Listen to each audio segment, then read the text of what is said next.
Hi, welcome back to Zack of All Trades. I'm Zack, and I'm here with the 31-day progress report on my Junkyard Jumprope routine.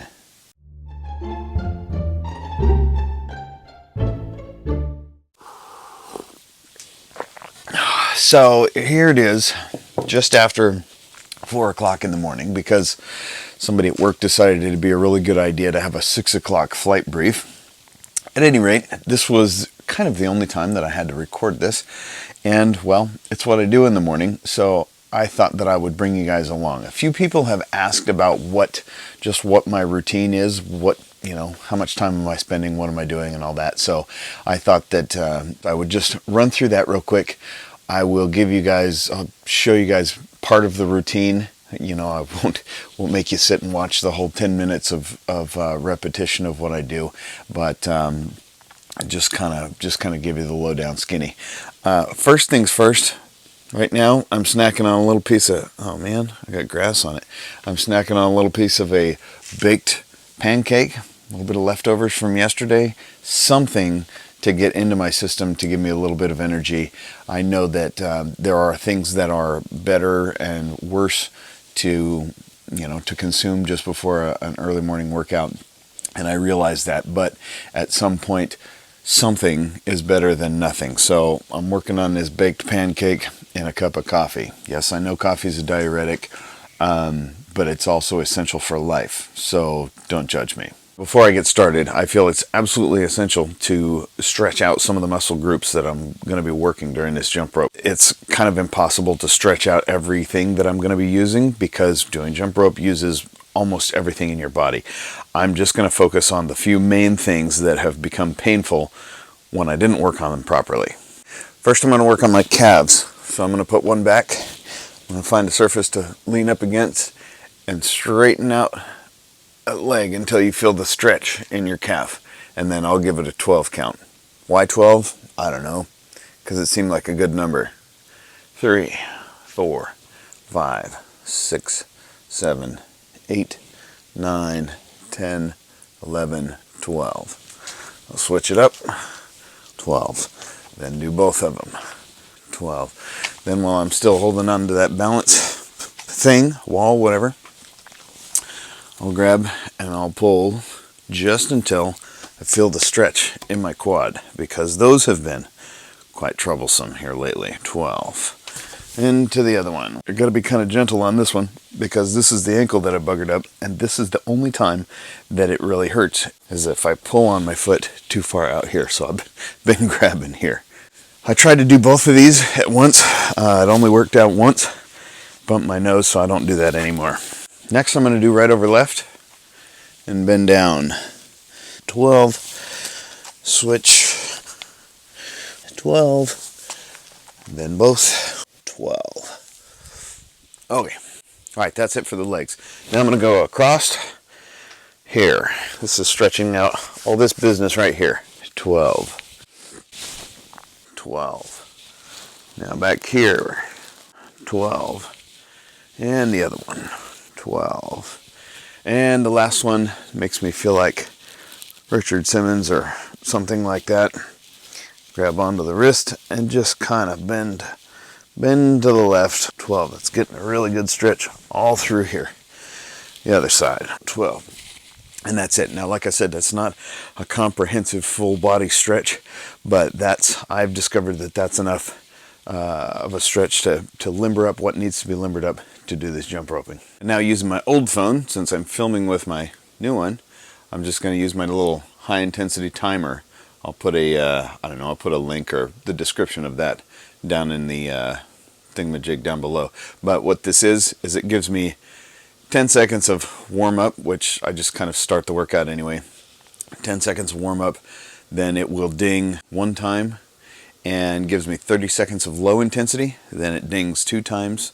So then I do 20 seconds of high intensity, 1 ding, low intensity, high intensity, and so forth. All right, here we go.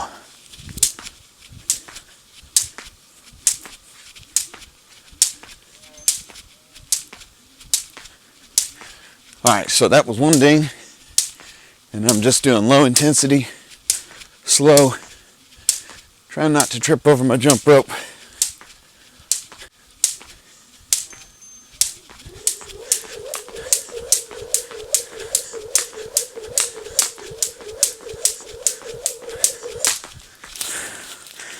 And I jump until I trip over it.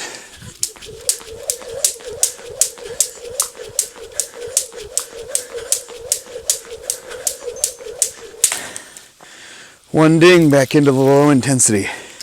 This is where I take a break if I need to, because it's kind of a cycle of high intensity, rest, high intensity, rest. So it's better, I think, to be jumping slowly while I'm resting and the heart rate's coming down. But if ever I need to take a rest, that's the best place to do it, is during the low intensity. Oop.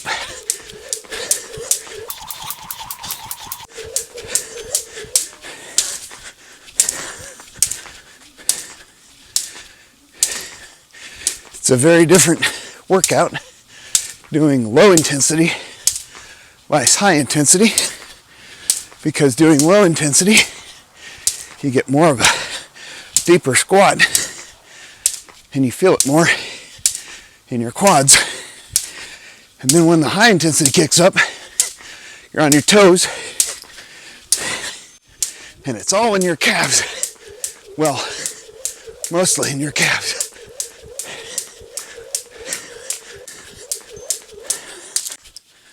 So that's that.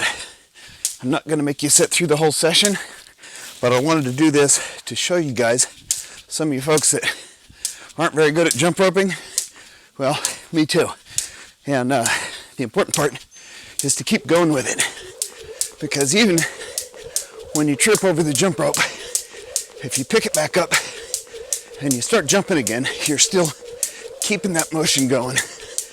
Your body's not counting how many times you do it perfectly. It's counting how many calories you're burning and what muscles that are getting tightened up. Now would be a pretty good time to give another shout out to somebody who's coming along with me on this journey. Mofoso West and Mrs. West, presumably, had also mentioned in the comments that they were doing this as well. I can't tell you guys how cool it is for me to know that there's other people out there doing this thing along with me. That is so encouraging. And the days that I feel like, man, I really don't want to do this, it's encouraging to me to think that we're doing it together. It makes it much easier. Let me rephrase that. It makes it much more difficult for me to cop out and not do it. So my results on the bathroom scale have not been quite like I hoped they would be. I'll show you that at the end. I've already weighed myself this morning, and yeah, I'll show you that. A bunch of you have suggested that I should have done measurements around the midsection, biceps and such. It's a really good idea, and I agree I should have, but I did not. Another thing that I didn't do, which would have been handy, would have been to take pictures of the befores and the afters. Really all I've got is the video evidence for before and after. So I'll see if I can put that side by side. See if you guys can see any sort of change or reshaping, either in my midsection, face, or whatever. My wife is the biggest gauge that I have, and she says that things are reshaping. So while the ultimate goal was weight loss to begin with, what really is the goal is getting in a better shape that's not round like it was before. So if I get into a better form, but my weight is still higher than I want it to be, so be it. I think it'll be okay. We're almost there. Sorry, I guess I misled you.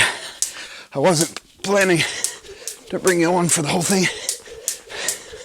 Oh yeah, while we're at it, let's talk about the rope. the jump rope. I've now been after it for a month. I think my current iteration of my jump rope is at about 2 weeks, maybe 2.5 weeks.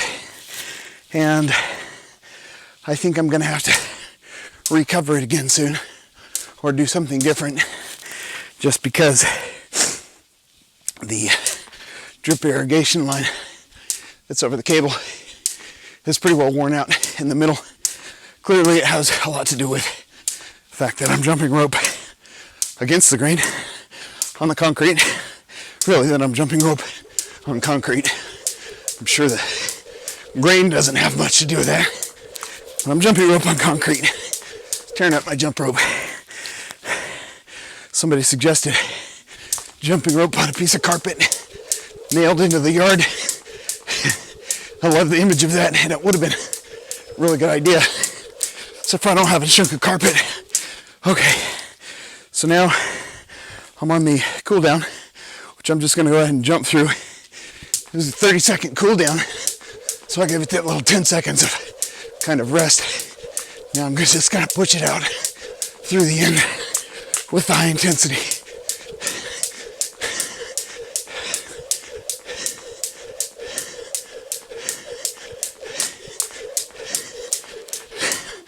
Activity completed, it says. Okay. Hang this up. I have to tell you that it was less difficult than I expected it would be to talk to you guys and do the routine. Matter of fact, made it go by considerably quicker. So now that I'm done with that, I'm just gonna go redo all the same stretching that I did before. 10, 11, 12, and so on. So what's my final verdict? How did it go overall? First, let me address the ankle. You guys poured out your support when I confessed that I had buggered up my ankle. Thankfully, it was not sprained, it was not torn. I just rolled it good. So that was on Friday, I think. Friday after I had jumped.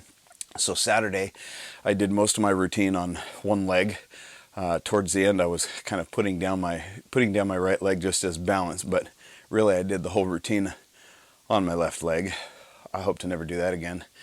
Sunday was my rest day anyway, so I gave it the day off, and by Monday, I was pretty well able to do just normal. So thank you for your support. Thank you for your prayers. The ankle is fully functional. There's still a little bit of tenderness in it, but you know, so be it. Now to the tail of the scale. This is what I saw this morning when I got up. Now I've been doing my weigh-ins at the same, how should we put this? Well, I've been doing it kind of in the same condition every morning. After I get up and go use the restroom, I step onto the scale so that I have a good baseline. So it's not, you know, before or after meals, so it's all the same time. 211, what is that? 211.4, and I started out, I think, at 215.2, and then came up to 216.8, I think. So after 30 days, I'm down a solid 4 pounds, 5 pounds, depending on the day, because I'm still fluctuating a little bit as we sit right now, which I have to confess is a little bit disappointing with how fast the weight was coming off at the beginning. I was really hoping that I would be down further by now. In fact, at one point I was down to, I think it was 209 for a couple of days, and then it just kind of came back. So like I said, it's a little bit disappointing. I'd hoped to be faster than that, but the end result, the more telling result, should I say, is when I look in the mirror, is when I sit down in the chair and my belly's not hanging out quite as far. I feel better about myself. So as of right now, I'm just going to keep up this routine because I've gotten into the habit of it. I'm very seriously considering adding some stuff in. I'd like to do some more core stuff, like maybe add in, I don't know, 50 push-ups or something like that. But I'd like to take it, I'd like to take it small bites at a time. Somebody in the comments had kind of reiterated the fact that the reason why a lot of people fail at workout routines is because they go from nothing to everything, and it's too big of a bite to take off. So my feeling is that I've taken this step into 10 minutes of jump roping, not too big of a bite, and now I've worked it into my routine. Seems like another, few minutes worth of push-ups or something wouldn't be detrimental. This is Memorial Day weekend coming up, so I haven't quite decided whether or not I'm going to take my jump rope camping with me or not, or if I'm just going to take a few days off. Jury's still kind of out on that. I'll hopefully get some footage for you guys of our church Memorial Day camp out. We do a pretty cool thing where nobody shows up at church for the weekend. On this weekend, our whole church, we pack up and we go camping out in the forest to get into wilderness, spend a little bit of time unplugged and such. The other thing that I want to point out to you guys, tomorrow, the 24th of May, is Brother's Day. So if you got a brother, blood brother, or, adopted brother, or brothers in arms, whatever, you know what I mean, tell them Happy Brother's Day. I'd like to, in our house anyway, we're going to make a point from this point out of celebrating Brother's Day. Sister's Day is also, when is Sister's Day? Maybe I'll voiceover edit that into there, because Sister's Day also exists, and our sisters are no less important. I really appreciate your time, folks. We'll see you again soon. Take care.